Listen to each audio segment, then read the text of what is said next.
Okay, guys, can we Slade? Kim and Deb interview, take one. Mark? Well, let's start from the beginning. When's the first time you thought to yourself, Courtney was born to be in the spotlight?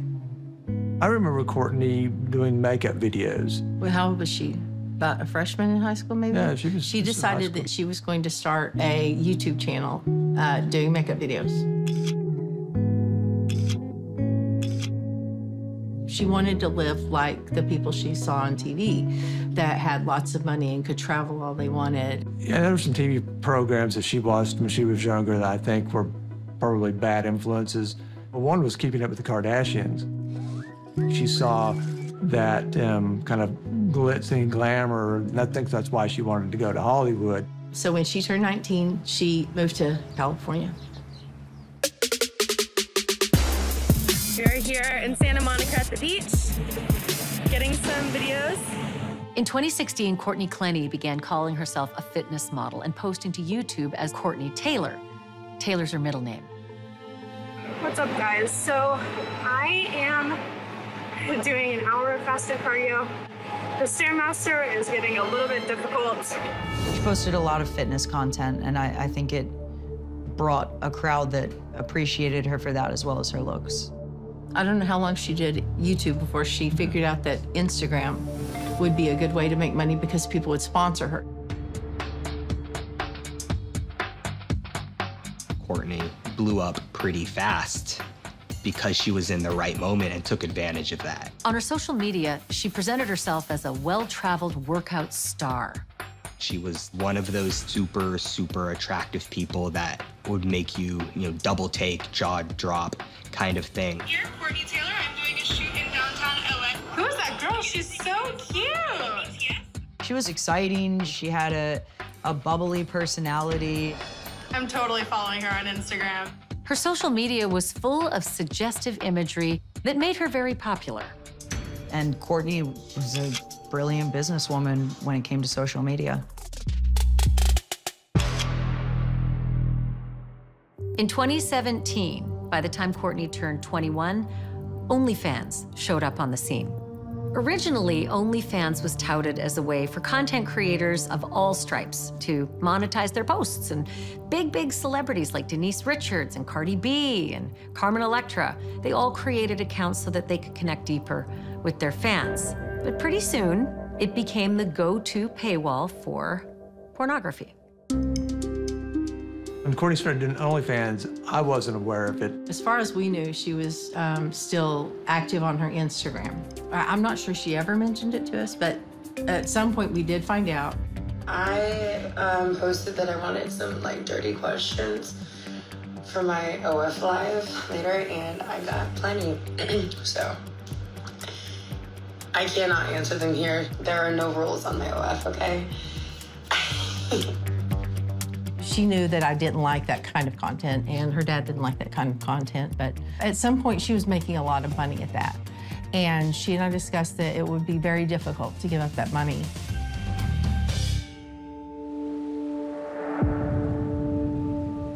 At the height of COVID, when OnlyFans was skyrocketing in popularity, Courtney was on a content shoot in Tulum, Mexico. That is where she met a man who was on vacation named Christian Obumseli, and the two of them hit it off right away. Courtney really saw a lot in Christian. He was a very attractive man. He was tall, he was in shape, he was funny, he was charismatic. Christian came from a very strong North Texas Nigerian community. And Christian was one of the Americanized kids among them. So he played football, was a standout athlete. He had an engineering degree and some background in engineering. Christian definitely seemed like he was a smart young man. And he was big into investing in different crypto coins and definitely liked to share that with different people. He had his life together.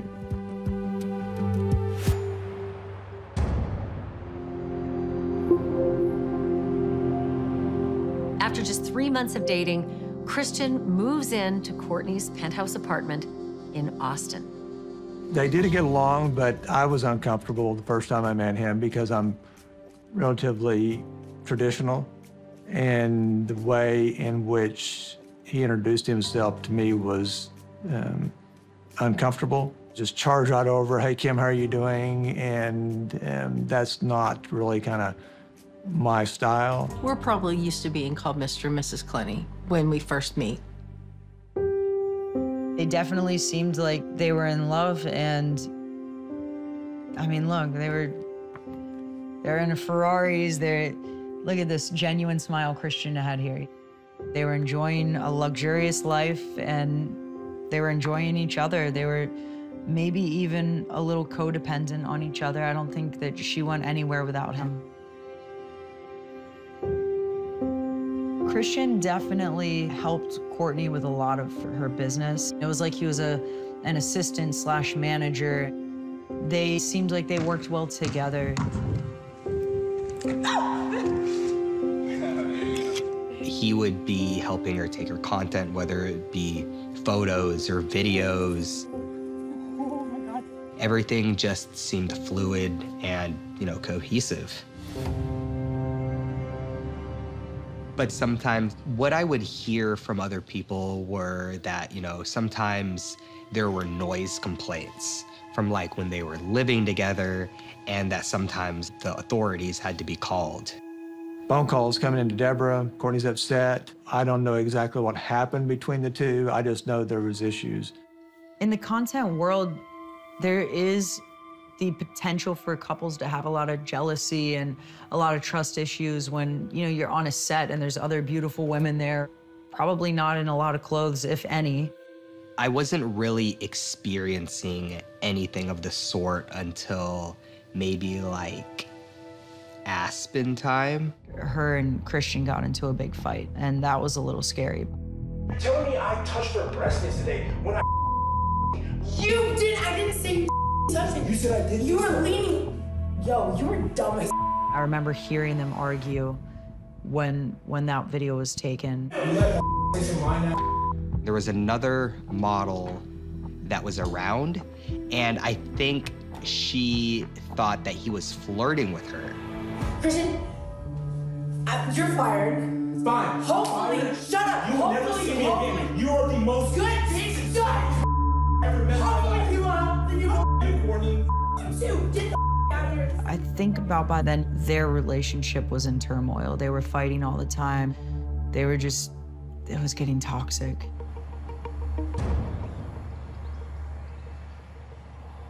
Christian and Courtney try to salvage their relationship by making a fresh start in Miami.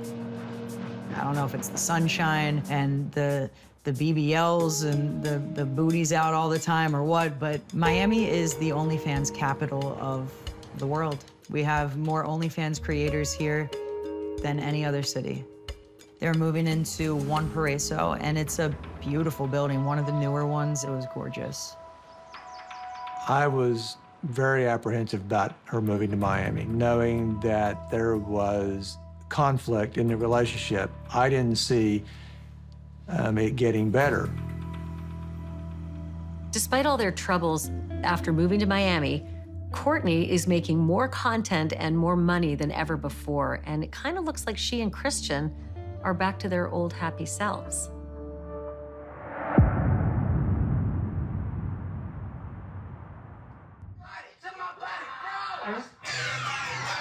Oh, I can do this easily. Just do whatever they're doing on this. Hey. She's dancing to Club Rock by Young Nation right here. She got the dog, and it looks like Christian's recording the video. Come on, Ranger. Good job. Good boy. Come on. Yeah. Get it. Looking at that video, it did appear that coming to Miami was a good decision for them and for their relationship. Good boy. Good boy. Come on. Come on. Come on. Focus. Good. Yeah. Focus. Get him. I don't think either of them would have ever imagined how that day would end.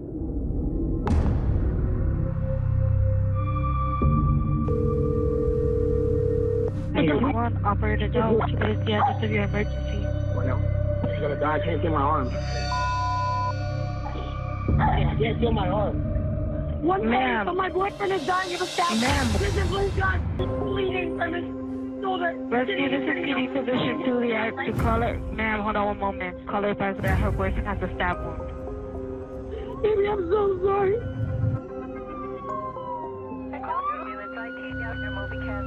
Police responded on April 3rd, 2022 to the Paraiso apartment complex.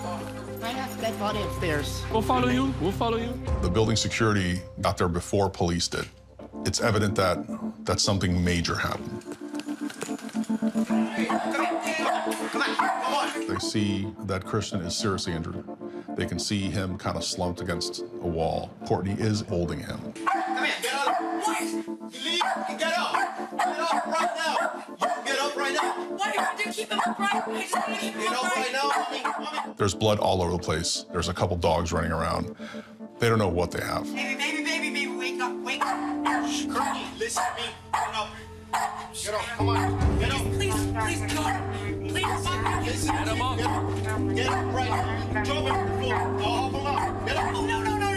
Get up. There's a strong likelihood that she was the one that stabbed him because there's no one else inside of the room. So they detained her. Just sit down, relax. Okay, They're gonna take care of him. Okay. Your dog is right here. Rescue gets there. Get down. Give me some 4x4s. They stabilize Christian as best as they could, get him on that stretcher, and get him out of there as soon as possible. I need to be at the hospital with him. Oh, you're not going anywhere. Why? Because we're conducting an investigation. You're gonna stay here. You two are gonna take her to the station. I need to go to the hospital. I want to I have to. You gotta give us a statement. That's fine, but can I go to the hospital? After we're done, yes. Courtney is taken to police headquarters to give a formal statement.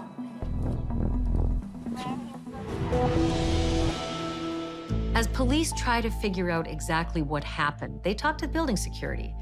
And they find out that there have been a lot of calls about Courtney and Christian's unit. It's a regular occurrence. Apparently, instead of making things better by moving to Miami, their relationship just went downhill. There's at least 9 documented incidents by building security.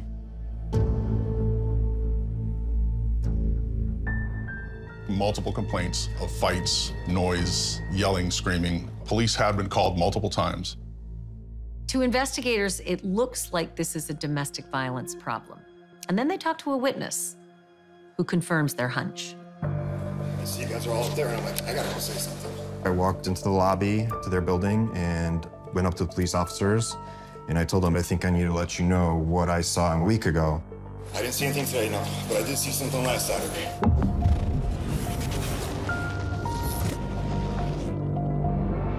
I was living at Paraiso Bay, literally across the street, and my living room balcony was like on a line to Courtney and Christian's bedroom balcony. We got back home early Sunday morning. I went to the kitchen to go get water from me and my girlfriend. And so when I turned, I saw the light on in the bedroom where Courtney and Christian are. I saw Courtney against the wall with her face towards me. Christian facing the wall and towards Courtney, his back was to me. And he was swinging at her with hand motions like this, going across. Bam! Punching her? Oh yeah, hit her. And I'm like, holy, I'm like, babe, look. And then I saw her, like, face to face, but then she ducked down. So I'm assuming maybe he missed, and then she went underneath his right arm. And that's where Christian tried to go chase her, but he noticed me on that balcony looking right at him, took another step and pulled that shade down. I felt bad. I was like, maybe I should do something, but what can I do when I live across the street?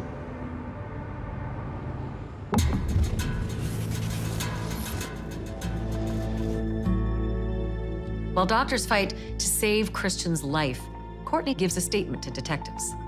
Does it have a history of domestic violence? Yeah.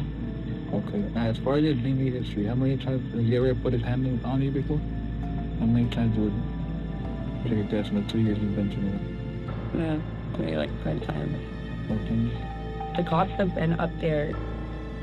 One other time yesterday, my boyfriend had followed me into the elevator, and I didn't want him to come in. So I go, stop following me. Courtney explains that building security had actually called police 2 nights earlier after she broke up with Christian. Body cam footage from that night reveals a desperate situation. We had a domestic dispute. This young lady she informed us that her boyfriend comes charging towards her, and we actually try to get in the middle of it. I want a restraining order against Christian Obumseli. We don't issue those. Because, no, I'm serious. Courts. Can I do that? Where can I go to court? So what can I do to be safe now? Why is it that you don't feel safe with him? Has he threatened you? Was there any type of physical violence to you? Yes. That night, despite her earlier attempt to break off the relationship, Courtney took Christian back.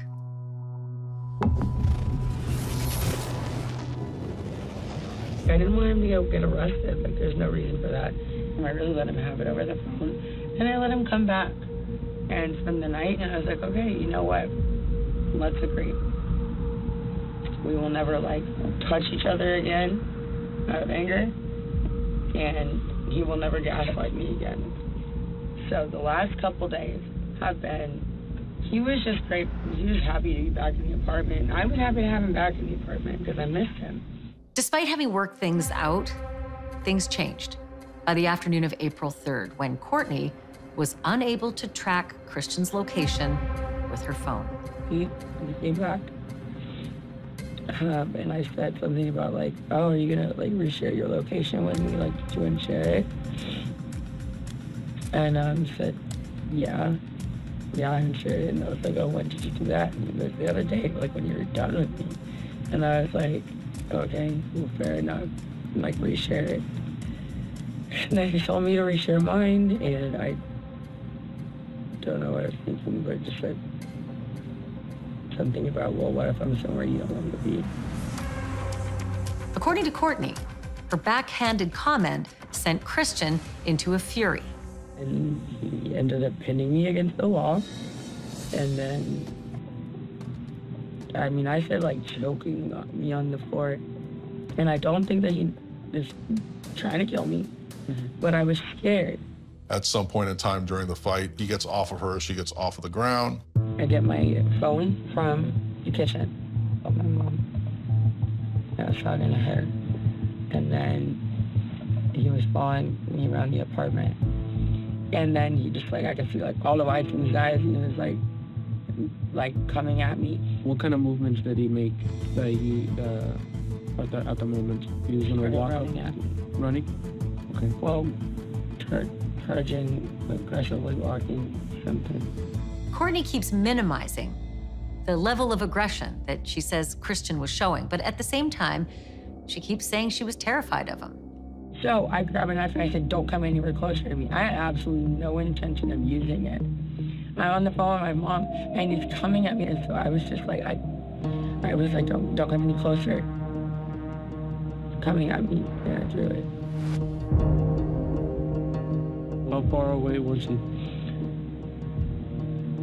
So, well, I was by my fridge, and he was, like, by the edge of one of the chairs of the sofa.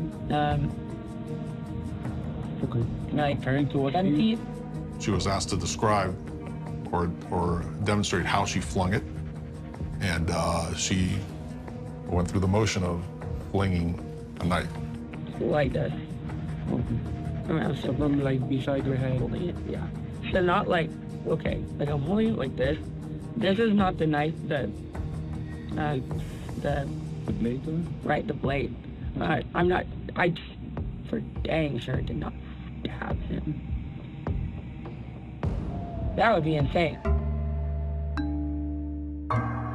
During any type of case like this where injuries may have occurred during an attack, you want to memorialize all possible injuries. During this interview, towards the end of it, Courtney is actually photographed by a crime scene technician. At about 10:45 p.m., approximately, detectives come back into the room. We had to inform you that Christian did not make it. Okay. Unfortunately, the doctors did what they could. And Christian is dead. Yeah.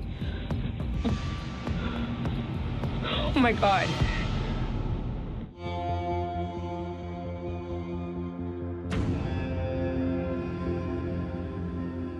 No, that's not true. Christian is dead. Holy. It's a murder case at this point. My friend was crying, and I said, whoa, whoa, whoa, what's going on, what's going on? She said, Courtney killed Christian.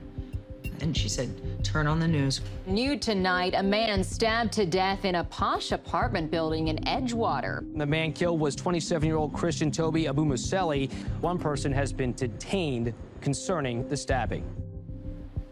I just remember just being in shock. What do you mean Courtney killed Christian? Like, what happened? I was horrified. Well, what's he doing there, first of all? You know, I thought he was supposed to be kicked out. Tonight, the stabbing death of Christian Obumseli remains under investigation. According to detectives, there was a struggle between Obumseli and his 25-year-old girlfriend, Courtney Clenney, before he was stabbed once. I never had any doubt that the ruling would be self-defense. I mean, there was never any doubt that she was innocent. I think it was the next day that she was released, and it was a relief to have her out. It was just so good to just give her a hug after all this had happened. I just love her, you know. Here's the reality. We have a big black man who was killed, brutally killed, by a white woman. Domestic violence and race are at hand here. And the painful part about all of this is that he's no longer alive to speak for himself. I evaluated the case and initially represented the family. The self-defense narrative bothered the family for several reasons.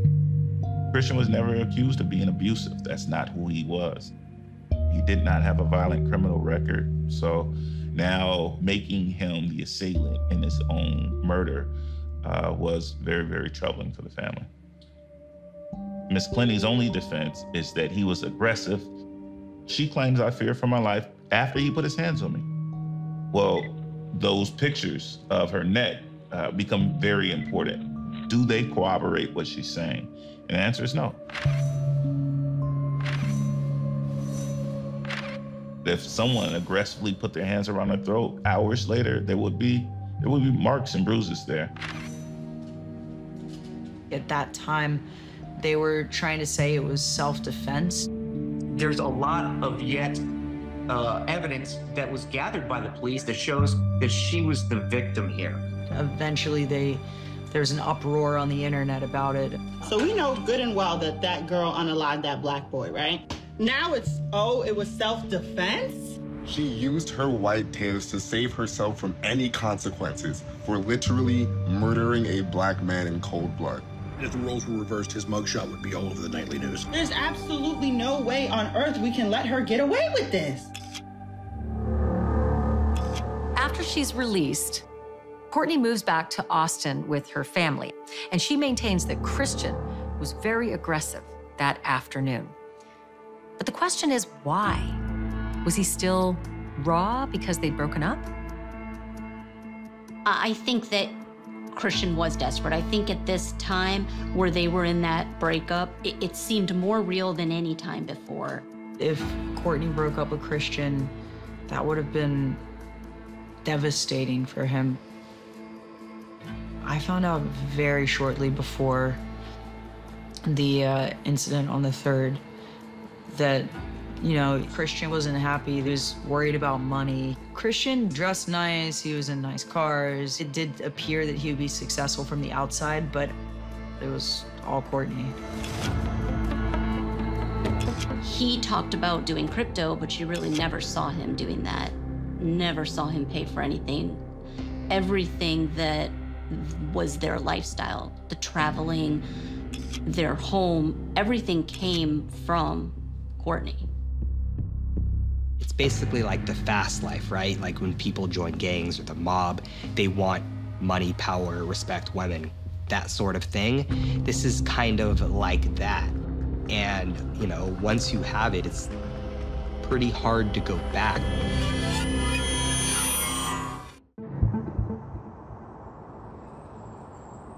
So now Miami detectives are under public scrutiny, and they set out to conduct a thorough investigation into Christian's death. And they're gonna need to figure out whether his killing was justified.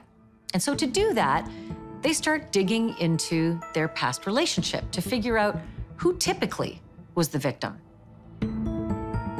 The investigative steps still remain the same.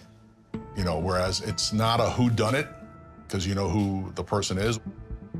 Let's get subpoenas for their phones, criminal background checks, the whole 9 yards. Meanwhile, Courtney has left Texas for a rehab facility in Hawaii. She says that she starts making some big realizations. It's not until later, after this incident, once she's had the ability to reflect, that it really comes out. It's easy to look at Courtney and see a beautiful picture.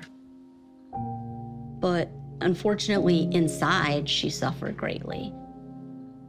And that really stems all the way back from when she was raped at a young age. She was sexually assaulted at least twice while she was living in California. I think she didn't ever use the word dirty, but I think she felt tainted. I would hold her, and I remember her just saying, "How could somebody love me after this?" Some have questioned whether Christian was taking advantage of the fact that Courtney had trauma in her past to ensure that she'd never leave him. It was that series of manipulation to make her feel like he was the only one who would ever love her. She could never find somebody, and she truly believed that. It's almost like he was doing and saying whatever he needed to do to try to keep her tied to him. So the subpoenaed records start pouring into the Miami PD, and the detectives start figuring out firsthand that Courtney had a bad problem with substance abuse, and that it often led to violence, and that Christian was often at the receiving end.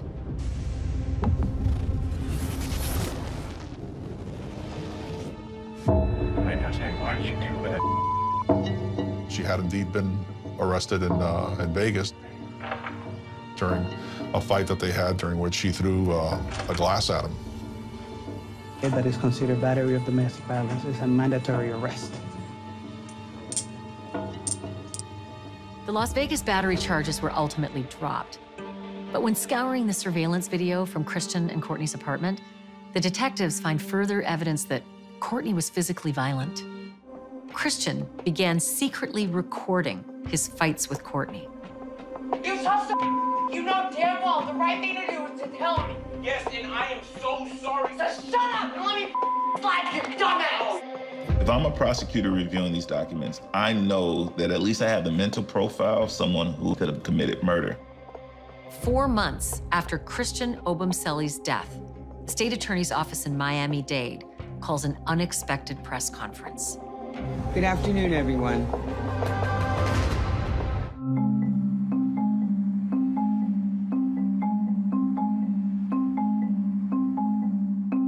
We are charging 26-year-old Courtney Taylor Clenney with 1 count of second-degree murder in Christian's death. She has been taken into custody in Hawaii. On the Big Island, a woman was taken into custody by the U.S. Marshals. Courtney's arrest is by no means the end of the story. Even though there's no doubt that she caused Christian's death, there's a whole other side to her story. Even reporters at that first press conference sensed there was more. That video that you played. The elevator. Yes. Yes. What's the significance of that video? Because we may have some say, what does that really show? The video, we felt, was just a very descriptive way to show what the relationship was and who was the aggressor.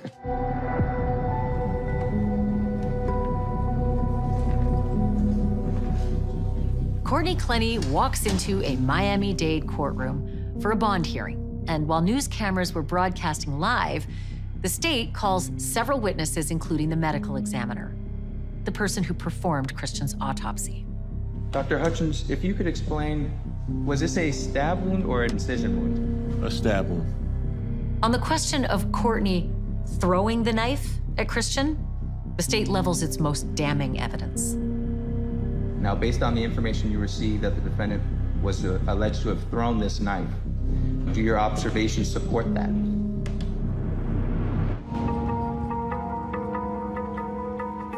On November 17th, 2022, the public tunes in to watch live coverage of the Miami-Dade medical examiner's testimony about Christian Obumseli's death. The defendant was alleged to have thrown this knife. What I see on the body is consistent with the person being stabbed. What would you expect to see a knife do if someone just flung it at somebody? It would just hit the body and bounce off.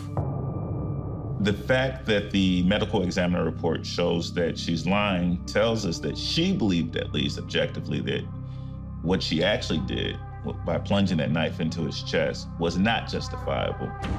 Courtney had to create an alternative set of facts that made her less culpable. I have no doubt that Courtney gave a truthful statement that, as she alleged, she did in fact throw the knife. So we looked around and we found an individual who is a knife throwing expert. We're going to, at this time now, present evidence of additional testimony in the form of our own medical examiner expert, Dr. Maricini. I made arrangements to select a suitable biologic material. And what we finally settled on was using a side of pork, essentially. It is his position that it is possible that that knife was thrown, and that his testimony would be consistent with the testimony of Courtney Clenney.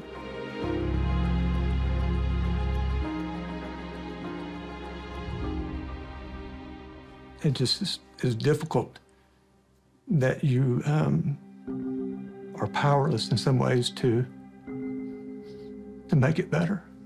Your kids make mistakes, and they fall down, you pick them up, and then you hope they make their way. But it's extremely difficult to know that she's been there 2 years, you know, wrongfully, I might add. It really hurts. But as I've told Courtney, we're not afraid of the truth. The truth will set you free. How is your family coping? I can't imagine what it's like to be in your shoes.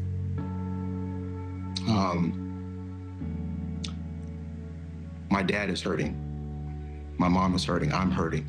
It's been almost 2 years since my brother was brutally killed. And we're just taking it 1 hour at a time, because just taking it one day at a time is just too much. We miss him a lot. Until more evidence comes out at trial, no one is going to know why Christian and Courtney chose to stay in this toxic relationship and what had actually led to her killing him. But there is one thing that we can all agree on, though, that Christian Obumseli died far too early. So I just want to show you one more video. This was taken a couple hours before Christian's death.